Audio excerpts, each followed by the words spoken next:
Hello girls.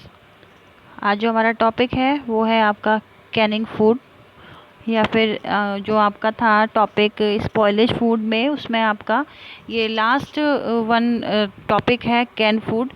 तो can food basically होता क्या है गर्ल्स? जो कैन फूड होते हैं वो जो डिब्बा बंद पैकिंग होती है या बॉटलों में जो पैकिंग करी जाती है या टेट्रा पैक होते हैं, जूसेस के, अचार के हो गए, चटनियों के हो गए, प्यूरीज के हो गए, उन्हें हम क्या कहते हैं? कैनिंग करना कहते हैं। तो आइए इसके बारे में पढ़ते हैं। कैनिंग 100 डिग्री सेंटीग्रेड अधिक तापक्रम पर रखकर खाद्य पदार्थों का संरक्षण किया जाता है। जो कैनिंग में आपका टेम्परेचर यूज़ होता है वो कितना होता है?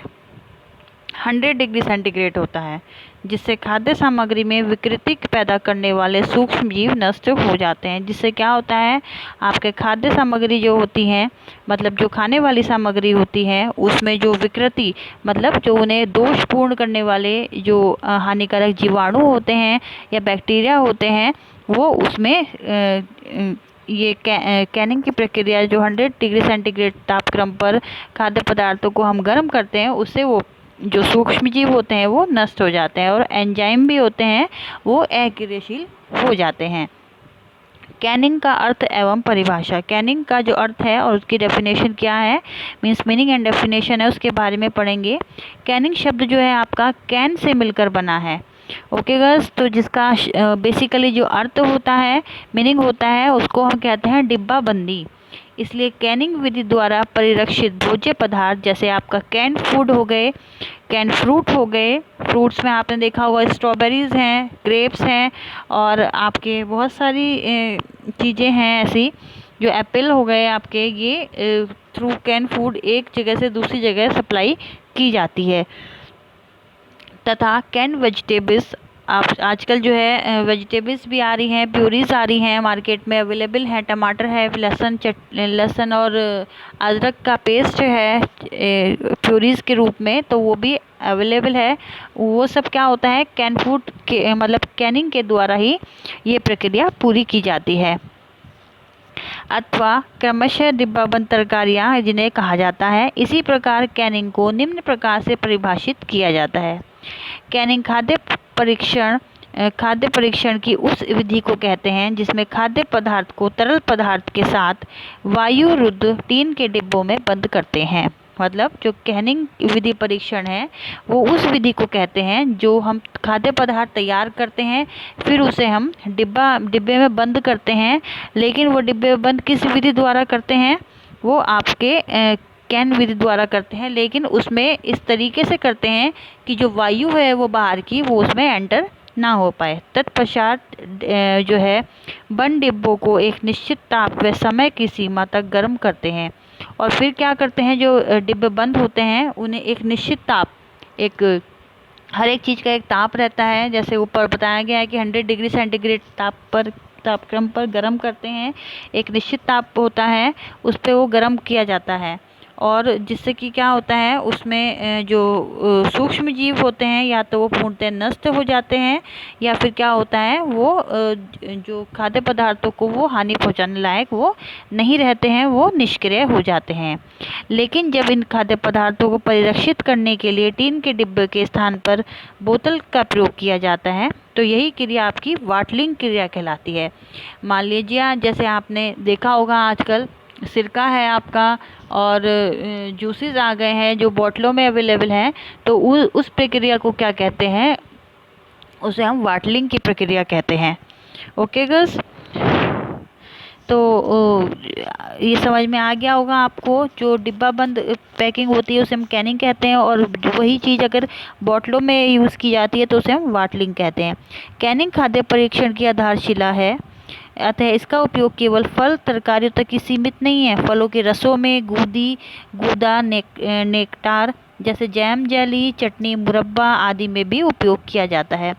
जो सन आपका 1765 में सर्वप्रथम स्पेन लॉजी ने कैनिंग द्वारा खाद्य पदार्थों का संरक्षण किया था, लेकिन Nicolas Appert father of canning को कहा गया। मतलब जो 1765 में सबसे पहले स्पेलोलॉजी ने कैनिंग खाद्य पदार्थों का संरक्षण करना स्टार्ट किया था, लेकिन जो फादर है वो कौन कहलाए इसका? निकोलस अपर्ट फादर कहलाए। अब है आपका कैनिंग पदार्थों में खराबियां तथा उनकी रोकथाम किस प्रकार से की जाती है। डिब्बाबंद खाद्य पदार्थों के खराब होने के दो कारण हैं। पहला है आपका सूक्ष्म जीवों द्वारा उत्पन्न खराबियां तथा सेकंड है रासायनिक अभिक्रिया। तो फर्स्ट है आपका इसमें डिब्बों का फूलना, स्वेलिंग ऑफ कैंस। डिब्बाबंदी के समय असावधानियां प्रविष्ट सूक्ष्म जीवी खाद्य पदार्थ में प्रक्रिया कर कुछ गैसें उत्पन्न करती हैं। यदि जब हम कैनिंग की प्रक्रिया करते हैं, डिब्बा बंद करते हैं, तो उसमें क्या होता है, उस समय पे जो कुछ असावधानियां हो जाती हैं जिसकी वजह से जो कैन फूड है उसके अंदर कैन में जो है गैसें उत्पन्न हो जाती हैं और डिब्बा जो है फूलने लग जाता है। यदि इन फूले भाग को अगर हम हाथ से दबा के देखेंगे तो ये दब जाएंगे, लेकिन हाथ हटाने के बाद ये पुनः ही फूल जाएंगे, क्योंकि उनके अंदर ऑटोमेटिकली ही अपने आप ही गैस बननी शुरू हो जाती है। फिर है आपका सेकंड जो है कार्बन डाइऑक्साइड द्वारा फूलना। कार्बन डाइऑक्साइड गैस सूक्ष्म जीवों की क्रिया द्वारा उत्पन्न होती है। इसमें जो है क्लोस्ट्रीडियम बाटलियम मुख्य है। इन लक्षणों से युक्त खाद्य पदार्थों में दुर्गंध आती है तथा स्वाद भी खट्टा सा होता है। कभी कभी ये खाद्य पदार्थ अत्यंत विषैले हो जाते हैं, अतः इन पदार्थों को नष्ट कर देना चाहिए। जब कार्बन डाइऑक्साइड द्वारा कोई डिब्बा फूलता है तो उसमें क्या होता है, उसमें क्लोस्ट्रीडियम बाटलियम मुख्य होता है। ये एक जो है जीवाणु होता है वो उत्पन्न हो जाता है। इन लक्षणों से युक्त खाद्य पदार्थों में क्या होता है, दुर्गंध आती है और जो है जो स्वाद भी है वो खट्टा हो जाता है खाद्य पदार्थों का। और कभी कभी ये खाद्य पदार्थ अत्यंत विषैले होते हैं, जिसके खाने की वजह से हमें फूड पॉइजनिंग जैसी बीमारियां हो जाती हैं। तो इन पदार्थों को नहीं खाना चाहिए, इन्हें तुरंत ही नष्ट कर देना चाहिए। फिर है नेक्स्ट आपका हाइड्रोजन गैस द्वारा फूलना। फल तथा तरकारियों में पाए जाने वाले अम्बटीन के ढक्कन के अभिक्रिया कर हाइड्रोजन गैस का निर्माण करते हैं। यह गैस डिब्बों को फुला देती है। इन अभिक्रियाओं का संरक्षण को क्या कहा जाता है, केरोसिन कहा जाता है। इस प्रकार के खाद्य पदार्थ खाने योग्य नहीं तो रहते हैं, लेकिन विकिरण योग्य नहीं रहते हैं। जो फल तरकारियाँ होती हैं उसमें जो है पाए जाने वाले अम्ल यानी टीन के ढक्कन की अभिक्रिया कर हाइड्रोजन गैस वो निर्माण करता है। ये किस लिए होता है, क्योंकि कभी कभी ये डिब्बों के ढक्कन जो है लीक हो जाते हैं और वो डिब्बों को फुला देती है, जिस क्रिया को क्या कहा जाता है, केरोसिन कहा जाता है। इस प्रकार के खाद्य पदार्थ जो है खाने योग्य नहीं रहते हैं, लेकिन किण्वन योग्य भी नहीं रहते हैं। फिर है सेकंड आपका उठना या फूटना, स्प्रिंगर। कैनीकरण के समय डिब्बों में खाद्य पदार्थ के अधिक भर जाने के जो है फलस्वरूप निर्वातन पूर्ण रूप से ही नहीं हो पाता। इससे यह खराबी उत्पन्न हो सकती है। इससे डिब्बे एक और से फूल जाते हैं। इसे स्प्रिंगर कहते हैं। जो भी कैनिंग की प्रक्रिया होती है उसमें खाद्य पदार्थ अगर जरूरत से ज़्यादा भर दिए जाएं तो उसमें खराबी उत्पन्न हो जाती है और डिब्बे जो है एक साइड से फूलने लग जाते हैं, जिसे हम स्प्रिंगर कहते हैं। यदि इनको हाथ से दबाकर हम देखेंगे तो वो उस समय दब जाएंगे, लेकिन कुछ समय बाद वो पुनः अपना एक आकार प्राप्त कर लेंगे। इस प्रकार की खराबी से ग्रसित खाद्य पदार्थ जो है खाने योग्य आपके नहीं रहते हैं। थर्ड है आपका प्रथम सृजन यानी फ्लिपर। प्रथम सृजन जब डिब्बा पर तोड़ा या दबाव बन जाता है, जिससे उनमें प्रथम सूजन आ जाती है, जिसे हम फ्लिपर कहते हैं। यह वास्तविक में खराबी नहीं है, बल्कि खराब होने का प्रारंभिक खराबी कही जा सकती है। यह खराबी अपूर्ण निर्वातन के कारण होती है। मीन्स गर्ल्स, ये जो खराबी है ये जो है पूरी तरह खराबी नहीं है, बल्कि हम ये कह सकते हैं कि ये एक स्टार्टिंग की स्टेज है, प्रथम सृजन है, जो कि ये संकेत करता है कि जो फूड है वो कैनिंग डिब्बे में जो फूड है वो खराब होना शुरू हो गया है। नेक्स्ट है आपका खट्टी बदबू यानी फ्लस्तू। खट्टी बदबू अम्ल रहित तरकारियों में सूक्ष्म जीवों के कारण होती है। जब अम्ल रहित खाद्य पदार्थ को अपूर्ण रूप से संसाधित किया गया हो अथवा जिन डब्बों में उन्हें भरा गया ठीक प्रकार से निर्जलीकरण न हो पाया हो, या फिर शीतलीकरण के उपयोग में आने वाले पानी की अशुद्धता के कारण इस प्रकार की खराबी आ सकती है। अतः खट्टे बदबूदार खाद्य पदार्थ को खाना नहीं चाहिए। खट्टी बदबू जो होती है तरकारियों में किस लिए आते हैं? सूक्ष्म जीवों के कारण आती है। यदि जो डिब्बा जो हम यूज़ कर रहे हैं वो अच्छे से ना भरा हुआ हो, उसमें कोई स्पेस रह गया हो, या फिर उसका निर्जलीकरण नहीं किया होगा, या फिर शीतलीकरण के उपयोग में आने वाला जो जल होता है वो अशुद्ध हो, जिससे कि क्या होता है, जो फूड प्रोडक्ट होते हैं उनमें खराबी आ जाती है, बदबूदार हो जाते हैं और वो खट्टे हो जाते हैं। नेक्स्ट है आपका निरसना यानी लीकर। जब कैनिंग डिब्बों में संरक्षण के कारण अदृश्य छिद्र हो जाते हैं अथवा संचयन तथा परिवहन के समय होने वाली लापरवाही के कारण रगड़ खा कर डिब्बों में छिद्र होने निरसने लगता है, तो इस प्रकार की हानियाँ होती हैं। कभी कभी क्या होता है गर्ल्स, जब पैकिंग होती है और पैकिंग के बाद जो है डिब्बे लोड किए जाते हैं एक जगह से दूसरे स्थान पर जाने के लिए, तो उन डिब्बों में कभी कभी रगड़ लग जाती है, जिससे कि जो कैन फूड होते हैं या कैन डिब्बे होते हैं उनमें छेद हो जाते हैं बहुत ही महीन, जो हमें नहीं दिखते हैं, जिससे कि बाहर की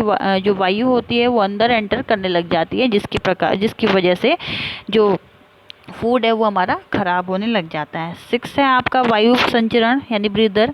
जब डिब्बों में छिद्र इतना महीन होता है जो कि आंखों से दिखाई नहीं पड़ता है, लेकिन वायु इससे बाहर तथा अंदर आ जा सकती है। वायु संचरण का मतलब इसमें है जब वायु जो है उसका क्रॉस वेंटिलेशन हो जाता है, किससे? आपका कैन वाले डिब्बे से इतने महीन छेद हो जाते हैं उसमें कि वो हमें दिखाई नहीं पड़ते हैं, जिसकी वजह से जो वायु है, जो एयर है, वो आसानी से उसका क्रॉस वेंटिलेशन हो जाता है। तो इस वायु को क्या कहते हैं हम? संचरण, वायु संचरण यानी ब्रीदर कहते हैं। इस दोष में खराब हुए पदार्थ खाने योग्य नहीं समझे जाते, क्योंकि डिब्बों में उतना दबाव मिलेगा जितना आपका वायुमंडल में होता है। 7 है आपका डिब्बों का फटना यानी बर्स्टिंग ऑफ कैन। डिब्बे में भरे हुए खाद्य पदार्थों की सड़न के कारण जब डिब्बों के अंदर गैस इतनी अधिक हो जाए कि ढक्कन दबाव सहन न कर पाने के कारण अलग हो जाता है, टीन जोड़ के स्थान से फटने लग जाता है। मतलब इसमें क्या होता है, डिब्बे कब फटते हैं? जब खाद्य पदार्थों के सड़ने के कारण डिब्बों के अंदर ही इतनी गैस बन जाती है कि जो डिब्बा है वो दाब सहन नहीं कर पाता है और वो अपना आप ही वो फट जाता है या फूलने लग जाता है। फिर आपका 8 मूर्छा लगाना यानी रस्टिंग। कभी कभी नमी के कारण डिब्बों के बाहर मूर्छा लग जाता है, जिसे जंग लगना कहते हैं, इसे हम रस्टिंग कहते हैं। यद्यपि इससे खाद्य पदार्थों में कोई हानि नहीं होती, लेकिन इनके विक्रय पर अवश्य ही प्रभाव पड़ता है। मतलब कोई भी अगर मार्केट में जाएंगे तो हम सबसे पहले ये चीज़ देखेंगे टीन के डिब्बों में कहीं जंग तो नहीं लगा है, कहीं लीकेज तो नहीं है। अगर जंग भी लगा हुआ होगा थोड़ा सा भी, तो हम उसे लेना पसंद नहीं करेंगे, जिससे कि क्या होगा, उसे बेचने में परेशानी आ जाती है। तो बस ये था आपका आज का टॉपिक, जिसे हम कैन फूड कहते हैं। आपने इसके बारे में पढ़ा कि कौन कौन सी प्रोसेसिंग होती है, किसे क्या कहते हैं और किस प्रकार से जो है लीकेज हो जाता है। तो ये आपका आज का टॉपिक ख़त्म होता है। अगर आपको कोई भी दिक्कत है, नहीं समझ में आया है, तो आप मेरे से जूम मीटिंग में डिस्कस कर लीजिएगा। Okay girls, take care, thank you, bye.